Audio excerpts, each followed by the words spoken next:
눈 밑 피부는 매우 얇아서 피부 바로 아래층 근육이 비쳐 보여서 어둡게 느껴질 수도 있습니다. 바로 이런 것이 다크서클의 원인 중에 하나입니다.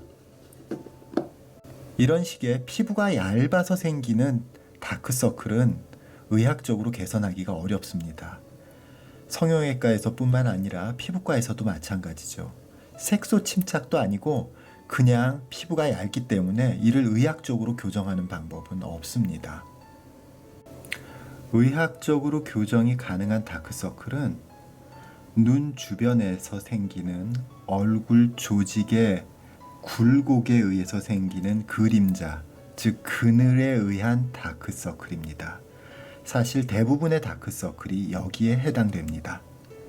안구는 이렇게 공처럼 둥글고 우리가 보는 눈은 그 일부가 보이는 거죠. 그 아래쪽엔 이렇게 공처럼 둥근 안구가 있죠.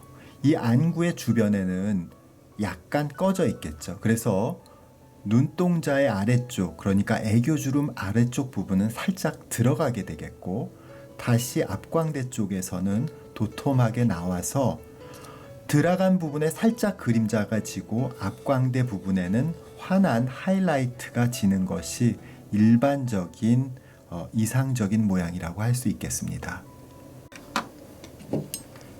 이렇게 눈동자 아래쪽에는요, 도톰한 애교살이 존재하고요. 그 애교살 아래쪽으로는요, 대개 조명이 이렇게 위쪽에서 아래로 비치게 되니까요. 뒤쪽에서 아래로 비치게 되니까 이 도톰한 애교살 아래쪽으로 가벼운 그림자가 생기죠. 이 부분은 아까 얘기했듯이 안구의 주변에 해당되니까 약간 들어가고, 얼굴의 중앙, 그러니까 앞광대 부분은 이렇게 도톰하게 돼서 빛을 잘 받게 되는 거죠. 결국 눈과 앞광대 사이에 약간 함몰된 부분에 그림자를 만들고 나머지 부분은 이렇게 밝게 비추는 것이 바로 이상적인 모양이라고 할 수 있겠습니다. 그런데 앞의 이상적인 경우와 조금 달리 앞광대가 약간 들어가 있고요. 그러니까 광대가 조금 덜 발달해 있고, 얼굴이 작은 사람들한테 또 많아요. 그런 현상들이. 이 지방, 눈 밑에 있는 지방이 광대가 상대적으로 들어가 있으니까 약간 돌출돼 있겠죠. 그러면 이 지방이 약간 돌출돼 있기 때문에 이 지방 아래쪽에 지방의 그림자, 즉 지방의 그늘이 생깁니다. 이 부분이 앞광대고 얼굴의 중앙이에요. 그래서 얼굴의 중앙에 그림자가 생기는 현상이 생겨요. 바로 이런 경우가 가장 흔한 다크서클이라고 할 수 있겠습니다. 이렇게 눈 밑 애교살이 있는 것까지는 같습니다. 그런데 앞광대 부분이 이렇게 꺼져 있기 때문에 상대적으로 눈 밑에 있는 지방이 좀 더 불룩하게 나온 거죠. 그러면 빛이 이렇게 위에서 비추게 되면은요, 이 불룩한 지방의 그림자가 얼굴의 중앙인 앞광대에 생기게 되는 거죠. 그러니까 앞광대의 함몰과 지방의 불룩이 결합해서 바로 얼굴 중앙 부분에 큰 그림자를 만들게 되고, 바로 그게 다크서클, 그 다크서클 중에서 가장 흔한 원인이라고 생각하시면 되겠습니다. 그러면 이 다크서클을 개선하기 위해서는요, 이 옆에 이상적인 모양으로 가기 위해서는요, 이 불룩한 지방은 넓게 펴서 좀 낮춰주고, 이 꺼진 앞광대는 살려주는 거죠. 그러니까 쉽게 말씀드리면은 눈 밑 바로 아래, 눈 밑 애교 바로 아래쪽 부분은 살짝 들어가야 되고, 이 앞광대 부분은 사라져야 돼요.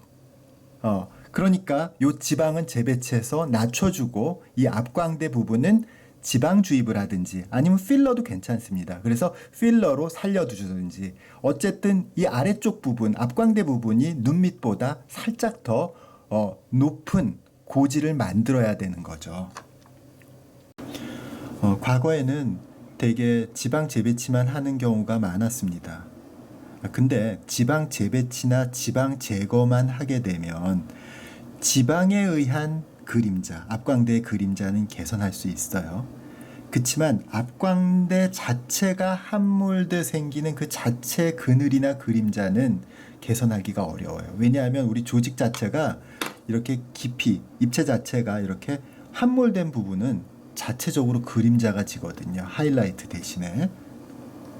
또 지방 재배치를 그렇게 너무 공격적으로 하면은요, 그만큼 주변에 있는 혈관을 건드릴 가능성이 높아지고, 그러면 회복 기간도 늘어나고 부작용의 가능성도 늘어날 수밖에 없습니다.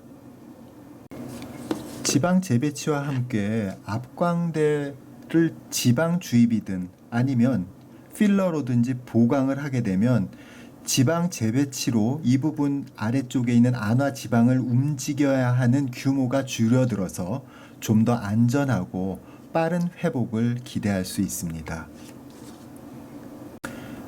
결국 눈밑 지방 재배치하고 앞광대의 지방 주입은 서로 보완하는 관계가 있기 때문에 함께 같이 할 경우에 불필요하게 눈밑 지방을 너무 많이 건드리거나 제거하거나 또는 앞광대에 지나치게 많은 볼륨으로 어색하게 하지 않아도 된다는 거죠. 그래서 이 두 가지 시술은 같이 하는 것이 훨씬 더 유용하다라고 할 수 있겠습니다.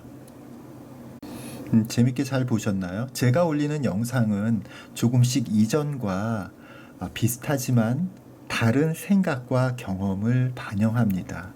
JJ 성형외과의 새로운 경험과 지식을 빨리 알고 싶으시다면 좋아요, 구독, 알림 설정 부탁드립니다.